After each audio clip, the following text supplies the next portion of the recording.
जयपुर जो है वो एक पुरातात्विक विभाग की तरह हेरिटेज है, उसको संभाल के रखना एक बहुत बड़ी ज़िम्मेदारी है। और इसका सौंदर्यीकरण तो वॉल सिटी के तहत वैसे ही बहुत सुंदर हो रहा है। हमारी जो भी नई प्रणाली है वो ज़्यादा बेहतर है और वो राजस्थान का दिल है।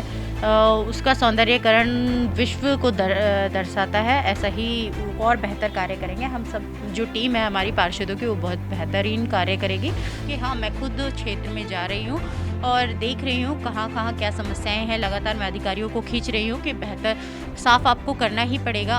ये महामारी खत्म हो जाए उसके बाद जयपुर में विकास ही विकास दिखेगा। महिला होने के नाते मेरी एक जिम्मेदारी बनती है कि मैं महिलाओं को एक सेफ माहौल दूं। इसके लिए हम जगह जगह कैमरा लगाएंगे। जब मैंने जयपुर की जनता ने मुझ पर विश्वास किया, मुझे इतना बड़ा कार्यभार दिया है, तो मैं उनके लिए 24 आवर्स अवेलेबल रहूँगी। उनके लिए जितना मुझे मेहनत करनी पड़े मैं करूँगी। नमस्कार, द एंगल से मैं हूं दीपाली माथुर और आज हमारे साथ जयपुर हेरिटेज की मेयर मुनेश गुजर जी जुड़ गई हैं। बहुत बहुत स्वागत है मैम आपका। मैम, मेरा सबसे पहला सवाल आपसे यही होगा कि हेरिटेज के सौंदर्यीकरण को लेकर आपकी क्या कुछ कार्य योजनाएं हैं? बिल्कुल, जयपुर जो है वो एक पुरातात्विक विभाग की तरह हेरिटेज है, उसको संभाल के रखना एक बहुत बड़ी ज़िम्मेदारी है और इससे कहीं भी छेड़खानी नहीं की जाएगी।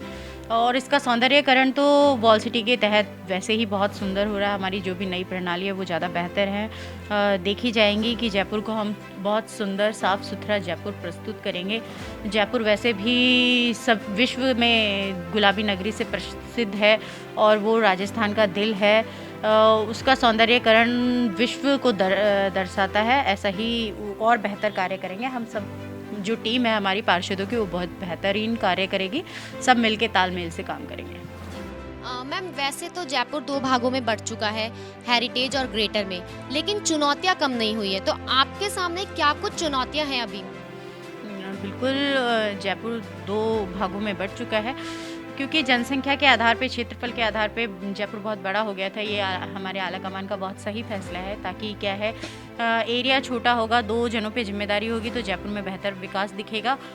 इस फैसले को मैं सलाम करती हूँ हमारे आला कमान का, और इससे ज़्यादा बेहतर कार्य होगा ये भी देखा जाएगा आगे। इसके अलावा बात करते हैं सफाई व्यवस्था की। तो जगह जगह कचरों के ढेर हमें देखने को मिलते हैं, तो सफाई की क्या कुछ व्यवस्था है?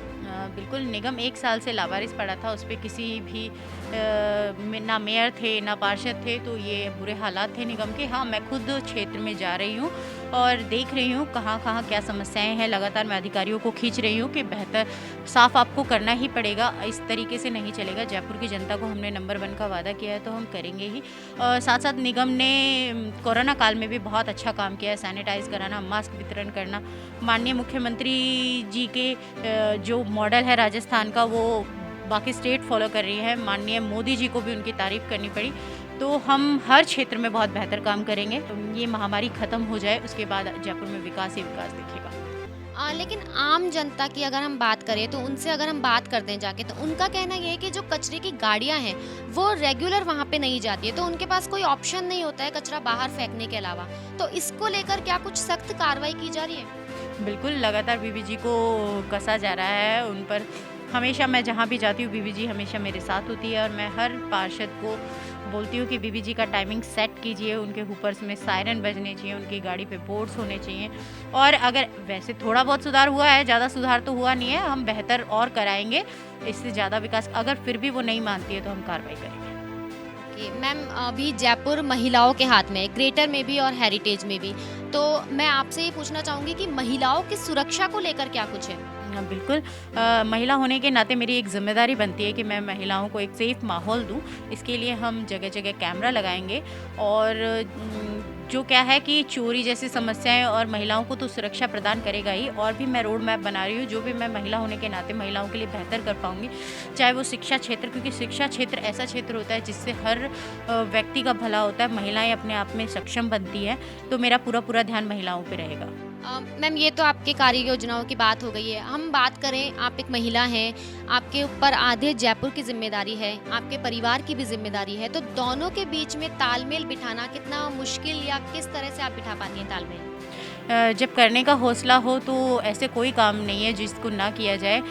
घर की ज़िम्मेदारी मेरी अकेले की नहीं है, मेरी पूरी फैमिली है उसमें सपोर्ट करती है। और जब मैंने जयपुर की जनता ने मुझ पे विश्वास किया है, मुझे इतना बड़ा कार्यभार दिया है, तो मैं उनके लिए 24 हावर्स अवेलेबल रहूँगी। उनके लिए जितना मुझे मेहनत करनी पड़े मैं करूँगी, और घर और परिवार का पूरा सपोर्ट है तभी आगे बढ़ी हूँ। और ऐसे ही जयपुर की जनता का मेरे ऊपर पूरा सपोर्ट है, इसी कारण मैं उनको वादा करती हूँ कि मैं बेहतरीन कार्य करूँगी। मैम, नया साल आ रहा है तो आप जयपुर की जनता को कुछ संदेश देना चाहेंगी?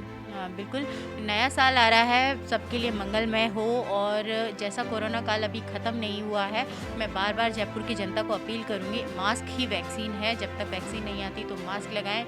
आपकी सेफ्टी आपके हाथ में है, और इसको अभी भी नेगलेक्ट ना करें, गंभीर है, गंभीर समझें और अपना ध्यान रखें। सबको नए साल की बहुत-बहुत मुबारक। इसके साथ ही ये जयपुर की जनता को ये भी अपील करूँगी कि सफाई करना केवल एक पर्टिकुलर समाज या पर्टिकुलर पार्षद का काम नहीं है, इसमें जनता का भी बहुत बड़ा योगदान है। आप लोग अपने घर के आसपास ना कचरा फैलाएँ, ना फैलाने दें। इस मुहिम में हमारा साथ दें। आपकी बहन, आपकी छोटी बहन, आपकी बेटी आपसे अपील करती है, इस मुहिम में मेरा साथ दें। बहुत-बहुत धन्यवाद सबका। बहुत-बहुत धन्यवाद। और इस वक्त हमारे साथ जयपुर हेरिटेज की मेयर मुनीश गुर्जर जी जुड़ गई थी, जिन्होंने हमें बहुत सारी जानकारी दी, जनता को संदेश दिया, सफाई का ध्यान रखें, मास्क पहने और कोरोना काल में अपना और अपने आस पड़ोस का सबका ध्यान रखें। बहुत-बहुत धन्यवाद।